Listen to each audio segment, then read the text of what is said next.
रोज गिरकर भी खड़े हैं, हर रोज गिरकर भी खड़े हैं। ए जिंदगी देख मेरे हौसले तुझसे भी बड़े हैं। अस्सलाम वालेकुम, नमस्कार। मैं शालू सिकल सेल वॉरियर आपका स्वागत करती हूँ आपके अपने चैनल नेस्को के चैनल में।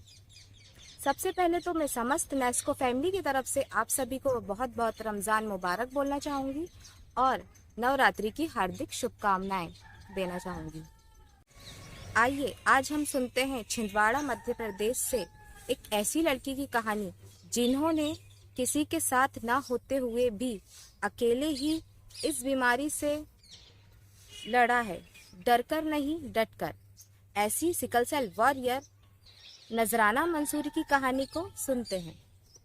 मैं 20 वर्षीय नजराना मंसूरी। मेरे जीवन की कहानी तो कुछ इस तरह है कि मैं इस दुनिया में बाद में आई, मगर मेरा दर्द मुझसे पहले ही आ गया। अभी तो माँ के पेट में ही थी कि पापा ने माँ को छोड़ दिया। जन्म के बाद मैं नाना नानी और माँ के साथ ही रही। 6 महीने की हुई तो बीमार हो गई। नाना ने मुझे प्राइवेट क्लिनिक में दिखाया। तब पता चला कि मुझे आनुवांशिक बीमारी सिकल सेल है।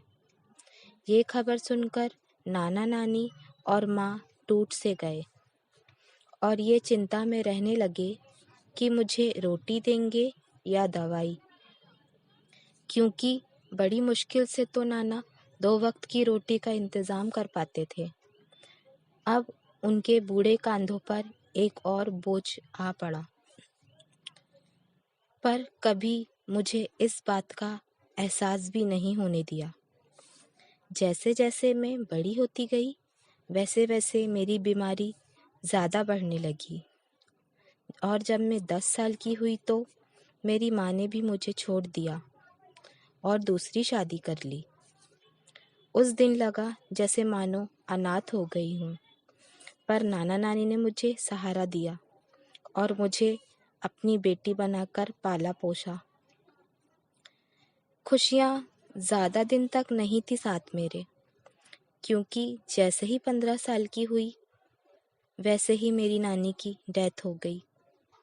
अब तो प्यार से हाथ फेरने वाला भी कोई नहीं था। अब मामा मामी और नाना के साथ रहने लगी। अब मैं मौसी के साथ रहने लगी। मौसी ने मुझे माँ से भी बढ़कर प्यार दिया, मगर वो मुझे एक हद तक ही सहारा दे सकती थी, क्योंकि मौसा जी नहीं थे तो वह खुद ही मजदूरी करती थी। इस वजह से वो मेरे साथ अस्पताल नहीं आ सकती थी। तो जब मैं मौसी के यहाँ रहती तो मैं भी कुछ छोटे मोटे काम करके उनका साथ देती, उनका सहारा बनना चाहती थी। लेकिन फिर मैं ज़्यादा बीमार होने लगी। मुझे ब्लड बहुत ज़्यादा लगने लगा। उसके कारण मेरी तिल्ली में भी असर हो गया। मेरी तिल्ली बड़ी हो गई। फिर डॉक्टरों ने मुझे ऑपरेशन करने की सलाह दी। ऑपरेशन करने के लिए ना ही मेरे पास पैसे थे और ना ही मेरे पास सहारा था, मगर फिर मेरे कुछ दोस्त जो कि खुद सिकल सेल वॉरियर हैं, उन्होंने मेरी मदद की और उन्होंने मेरा ऑपरेशन करवाया। उन्होंने दिन रात मेरा ख्याल रखा, खुद की बीमारी को भूलकर, और आज मैं पहले से थोड़ा ठीक हूँ। अब ये सोचती हूँ कि मैं भी कुछ करूँ अपने जीवन में, पर कुछ कर नहीं पाती। इस बीमारी के चलते पढ़ भी तो नहीं पाई, सिर्फ 8वीं तक पढ़ी हूँ। ना कभी खेला, ना कभी कूदा। मेरी जिंदगी बस यही मेरी कहानी है। मुझे सुनने के लिए आप सभी का धन्यवाद।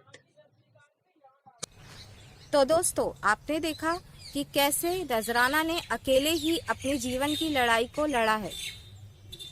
नजराना खुद ही अपने में एक मिसाल हैं।